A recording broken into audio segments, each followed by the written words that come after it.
All right.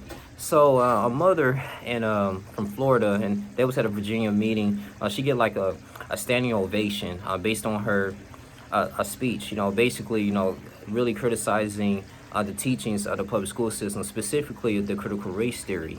And she was very opposed to that. She was like, we did the emails, we did the talking. I met with the principals and the teachers, but now this is something very serious, and I'm very opposed to what the teachers in that particular institution on this public school is going here and teaching my child. And so we have to do, she came up with a solution. I believe that was really personally for her, and everyone should follow. It's that, it should be a mass exodus in the public school system. So there's a lot of talks about what is critical race theory. Based on my research, critical race theory is the intellectual framework, it's the intellectual movement and framework of, that it's a philosophy that was developed by civil rights activists and scholars that America is inherently racist, and also too people of color are more oppressed in a legal and institution, a law institution in the United States. Okay. Also too, it actually composed of the inequalities between blacks and non-blacks, due to social, political, and economic power. And you go more on to this. Actually, critical race theory. It actually dates back way back in 1989. Also, too, it was in relation to the 1960s and the 70s when you had CLS. That stands for the Critical Legal Studies. And the Critical Legal Studies actually talks about the law and legal institutions, that it actually serves the interest for the wealthy. And if you're more wealthy, you have the more money and influence that you have, the more prone you are to get away from different, crimes in a way, compared to someone that is poor and expensive, those are poor and marginalized. Now, I brought up the great example of Alexander Ray Hamilton. The reason I bring that up, I read his book. I actually received that book as a gift a few years ago on my birthday. One of my best friends, mine, gave that to me. And what that book was, he actually served the death penalty. He was on death row for 30 years for something that he didn't do. He was accused of robbing someone or killing someone in Alabama in the 1980s. And they actually did a lot of testing and research. They're like, okay, well, we know it wasn't him and everything. And he was at work. He clocked in. He was at work. We had the cameras footage of that, and it was physically impossible for him, according to the time frames, for him to commit those crimes.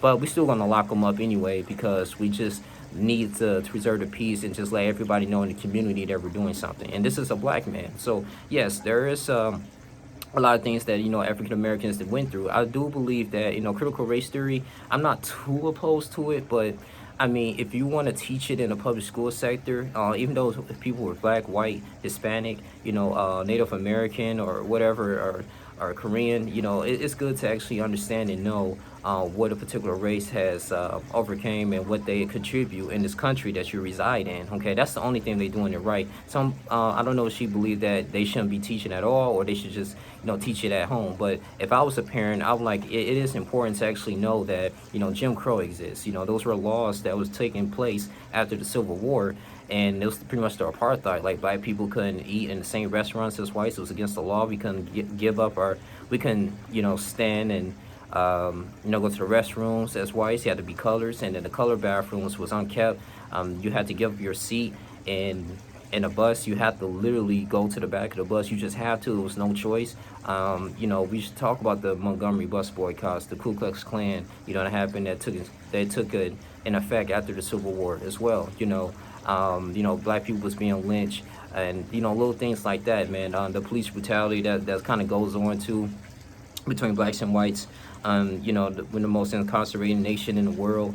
I mean, those things are very important, but the thing is, though, I just think I think some parents are very in the fear of that, like, okay, why are you persuading these left agendas, these ideas that my child is a victim? Now, they shouldn't be a victim in a way. They shouldn't have the mentality, but they should at least think like, okay, well, this should inspire us to continue to do more. Unlike African Americans after the Civil War, we started building HBCUs. We had our doctors. We had Frederick Douglass, for instance, was the start of the UN Garrison, employed black bankers in that time. He was a Haitian minister. Like, we did overcame that stuff, even though we were in slavery in that particular time. And I do think that it's important that people should understand. I'm not saying that you can teach your child whatever, that the Florida mom is wrong in that way. Her name was Keisha King, black woman. I'm not saying she's entitled to her opinion. I'm not saying that she's a bad mother for that, everything. Maybe she want to teach that in the privacy of her own home.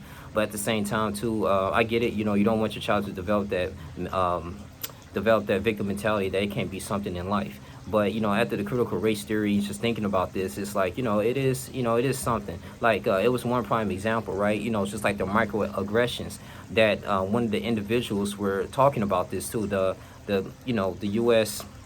civil rights leaders was advocating about critical race theory, what I was pushing into like a lot of these law schools and universities and colleges, that it was a black student walking on campus in a hallway, and a white professor saw, you know, they was walking past, and as she was walking slowly, or I don't know, he or she was walking slowly, she yelled to the black, she was yelling at the top of her lungs, exclaiming like, dang, I should have locked my office door because my purse was in there. Now, you know, doing that, right? And that's really just putting it out there that, okay, well, maybe black people are more tend to steal, and yeah, you know, because you're black, yeah, you're more prone to committing crime. So I can't trust you. And this is someone that's you know, getting their higher education. So I get it, you know, the microaggressions. We're not under Jim Crow anymore, but it is good to understand about like redlining. That made it very difficult. It kind of prohibited black people to move into suburban areas, you know, because of their color. I do agree that, you know, we should learn some type of information about, you know, black history and how it kind of shaped where we are today in this world. But I mean, you know, she got a standing ovation. I mean, I'm not completely against her, what she says. I mean, everybody's entitled to her opinion. You know, everybody was just clapping for her. But I just felt like I kind of wanted to, you know, discuss that. You know, critical race theory, I mean, I guess it's not really too bad, though. It's something I would kind of learn on my own. And if I have children on my own, I would teach them about, you know, the history, because, I mean, we learn everybody else's history. It's good to know at least where you came from, and your ancestors contribute to this country and the struggles that they had to overcome, especially going to the legal system with Thurgood Marshall, one of the famous black attorneys, you know, representing people that wasn't as privileged. You know, you even had Stevenson, who represented Alexander Ray Hamilton, for he was on death penalty for 30 years, you know. And then you got to think about this too, like the Central Park Five. It was these group of teenagers, you know, in New York, right? You know, and they were accused of raping and beating a white woman, you know, that was jogging late at night, and it has nothing to do with them. They didn't even do that, and then they were actually questioned by the police, and they were minors, and they had to take like deals and all this stuff. They had to like go to jail, you know, just for a long time for something they didn't do. Like, and it was ridiculous. Nobody wanted to believe their story, you know. And plus, that's illegal, question a minor without a guardianship, without their consent. But I mean, you know, we think about a lot of the stuff that goes on here. You know, I think that's what the BLM was actually advocating. But you know, it's a lot going on with that. So that's just like kind of my theory on it, man. You know, critical race theory, like I said, it has been taught in law school, colleges, and universities. And I mean, that stuff is going to be brought up, especially if you're in law school. But now it's in the public school sector.